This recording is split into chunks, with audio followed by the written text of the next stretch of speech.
Hi friends, welcome to my channel voice of Vishnu.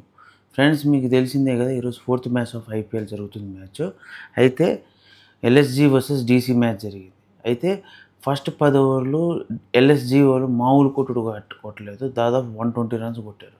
తర్వాత middle 5 ఓవర్స్లో దాదాపు 160, 170 దాకా వెళ్ళిపోయింది. అంటే నికోలస్ పురాను ఇంకా షాన్ మార్ష్ కలిసి మ్యాచ్ని బాగా బిల్డ్ చేయడానికి ట్రై చేశారు కూడా. వాళ్ళిద్దరి మధ్య పార్ట్నర్షిప్ కూడా బాగానే బిల్డ్ అయింది. ఫస్ట్ ఓపెనింగ్ వచ్చిన మక్రమ్ కూడా ఒక 20 రన్లు మెరిపించి అవుట్ అయిన తర్వాత వీళ్ళిద్దరి నికోలస్ పురాను ప్లస్ షాన్ మార్ష్ కలిసి దాదాపు 100 రన్స్ పార్ట్నర్షిప్ పైన మ్యాచ్ని బిల్డ్ చేయడానికి ట్రై చేశారు కూడా, సక్సెస్ఫుల్ అయ్యారు. అయిన తర్వాత రెగ్యులర్ ఇంటర్వెల్స్లో 6లు కొట్టడం, 4 కొట్టడం. మెయిన్గా మిచెల్ మార్ష్ దాదాపు 34 బాల్స్ 35 బాల్స్లో 64, 68 కొట్టి అవుట్ అయ్యాడు. తర్వాత నికోలస్ పురాను కంటిన్యూస్గా హిట్టింగ్ దిగడం, 24 బాల్స్ దగ్గరికి వచ్చేటప్పుడు 50 కంప్లీట్ చేయడం. తర్వాత వరుసగా ఒక ఓవర్లో అయితే 5 సిక్స్లు కొట్టాడు, 4 సిక్స్లు కొట్టాడు. ఒక ఓవర్లో 3 సిక్స్లు కొట్టాడు. దాదాపు 7 నుంచి 8 సిక్స్లు నికోలస్ పురాన్ కొట్టిన చోటు కొట్టగానే కొట్టాడు. సో దాన్ని బట్టి ఏమైందంటే ఒకటేసారి ఎల్ఎస్జీకి రన్ రేటు ప్లస్ స్కోరు అమాంతం పైకి వెళ్ళిపోయింది. 15th ఓవర్ వచ్చేటప్పటికి 161 దాకా స్కోర్ వెళ్ళిపోయింది. దాదాపు నేను ఏమనుకుంటే 161 స్కోర్ కొట్టారంటే దాదాపు ఇది మ్యాచ్ ఎండే లోపల 240, 250, 260 కూడా కొడతారేమో అని ఎక్స్పెక్ట్ చేశాను. కానీ ఇక్కడే ఒక ట్విస్ట్ అయింది. ఏమైందంటే ఆఫ్టర్ 15th ఓవర్ తర్వాత నికోలస్ పురాన్ అవుట్ అయ్యాడు. తర్వాత రిషబ్ పంత్ అవుట్ అయ్యాడు. తర్వాత మెయిన్ బ్యాట్స్మెన్స్ అవుట్ అయిపోయారు. ఎవరు కూడా పెద్దగా బాల్ కాదు గ్రీస్లో ఎక్కువసేపు నిలబడలేకపోయారు. హిట్టింగ్ దిగుదామనుకున్నా కూడా బాల్ మిస్కనెక్ట్ అవుతున్నాయి. ఓవరాల్గా రెగ్యులర్ ఇంటర్వెల్స్లో వికెట్లు కూలిపోయారు. అయితే డేవిడ్ మిల్లర్ వచ్చినా కూడా హిట్టింగ్ దిగుదామనుకున్నా కూడా బాల్ సరిగా కనెక్ట్ అవ్వకపోవడము ప్లస్ మైనస్ పాయింట్ అయిపోయింది. తర్వాత రెగ్యులర్ ఇంటర్వెల్స్లో వికెట్లు పడిపోవడం, వచ్చిన వాళ్ళందరూ క్యాచ్ వేయడము లేకపోతే వికెట్లు పడిపోవడము. లాస్ట్లో ఏమైందంటే అసలు ఇంక వీళ్ళు 180, 190, 200 దాకా దాటుతాదా లేదా అని చెప్పి కూడా డౌట్ వచ్చింది. ఆ రేంజ్ బ్యాటింగ్ వచ్చేసింది.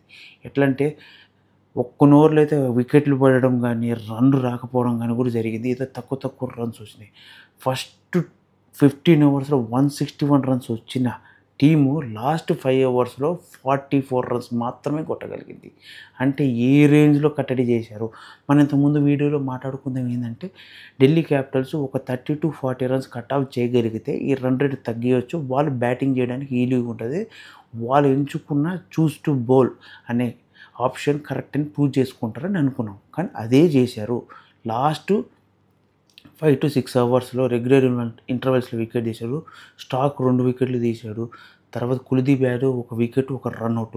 సో ఇక్కడ 4 వికెట్లు పడిపోవడంతో వాళ్ళు మిడిల్ ఆర్డర్ మొత్తం ఒకటేసారి కొలాప్స్ అయిపోయింది. ఎవరు గ్రీస్లో ఎక్కువసేపు నిలబడలేకపోయారు. మ్యాచ్ చేతులు ఎత్తేసే స్థాయికి వెళ్ళిపోయింది. ఇంకా సింగిల్స్, టూస్ తీసుకుంటున్నారు. మరి ఏంటంటే రన్అట్ కూడా మిస్ అయిపోయారు. శాతల్ ఠాకూర్, డేవిడ్ మిల్లర్ బ్యాటింగ్ చేస్తూ వాళ్ళిద్దరి మంది రన్నింగ్ కోఆర్డినేట్స్ లేకుండా శాతల్ ఠాకూర్ రన్అట్ అయిపోయాడు. సో అక్కడ ఎట్లా మిస్ అప్ అవ్వడము, రన్అట్ అవ్వడము, ఎలిబిడబుల్ అవ్వడము, ఇట్లా మ్యాచ్ కొంప ముంచేసే స్థాయికి వెళ్ళిపోయింది. సో ఓవరాల్గా లాస్ట్ ఓవర్కి వచ్చేటప్పటికి 194 ఉంది. 194, 196 ఏమో ఉంది.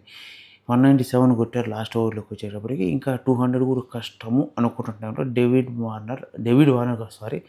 మిల్లర్ లాస్ట్ 2 balls 206 కొట్టి దాదాపు ఎల్ఎస్జీకి 200 స్కోర్ దాటించి 209 ఫర్ 8 వికెట్స్ దగ్గర ఉన్నారు. ఏంటంటే ఇక్కడ మైనస్ పాయింట్ అంటే ఎవరు కూడా కనెక్ట్ చేయడానికి ప్రయత్నించలేదు. ఫస్ట్ 15 ఓవర్స్లో కనెక్ట్ అయినంతగా లాస్ట్ 5 ఓవర్స్లో కనెక్ట్ అవ్వాలా.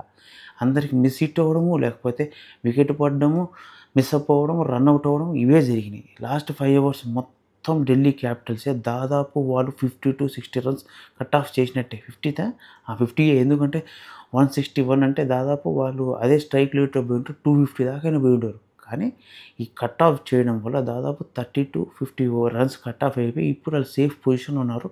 209 రన్స్ చేయాల్సి వస్తుంది. 210 రన్స్ చేయాలి. ఓవరాల్గా Lucknow super Giants 20 overs complete అయ్యే టైంకి 209 ఫర్ 8. కానీ బౌలింగ్ తీసిన మిచెల్ స్టార్క్ ఏమో 42కి 3 వికెట్స్ తీశారు. ఇంకా రెగ్యులర్ ముఖేష్, కుల్దీప్ యాదవ్ 2 వికెట్లు తీశాడు. ముఖేష్, విరాజ్ అనే అతను ఒక్కొక్క వికెట్ తీశాడు. ఓవరాల్గా రన్ రేట్ కూడా బాగానే ఉంది. ఒకరు 10 ఎకానమీలో బౌల్ చేశారు, ఒకరు 17 ఎకానమీ, ఒక 11 కానీ స్టబ్స్ మాత్రం ఒక్కో వేసి 28 రన్లు ఇచ్చి 28 ఎకానమీతో బౌలింగ్ చేశారు. సో వాళ్ళ బౌలింగ్ బాగానే ఉన్న ఫస్ట్ 15 ఓవర్స్ మరీ బ్యాడ్. లాస్ట్ 5 ఓవర్స్‌లో మాత్రం రికార్డ్ పగిలిపోయే రేంజ్‌లో చేశారు. ఓవరాల్‌గా ఇప్పుడు ఎట్లా అంటే 210 runs, 120 balls, required run rate 10 runs per over ఉంది.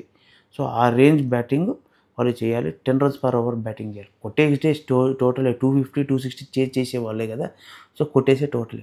సో ఫ్రెండ్స్, మీకు గాని ఈ వీడియో నచ్చితే లైక్ చేసి subscribe to my channel voice of Vishnu. ఇలాంటి మోర్ కంటెంట్ ఉన్న వీడియోస్ కోసం నా ఛానల్ లైక్ చేసి సబ్స్క్రైబ్‌తో పాటు బెల్ ఐకాన్ నొక్కితే ఆల్ ఆప్షన్ ఆన్‌లో పెట్టుకోండి. దాన్ని బట్టి రీచ్ పెరుగుతుంది. Thank you for watching. Stay tune for more videos.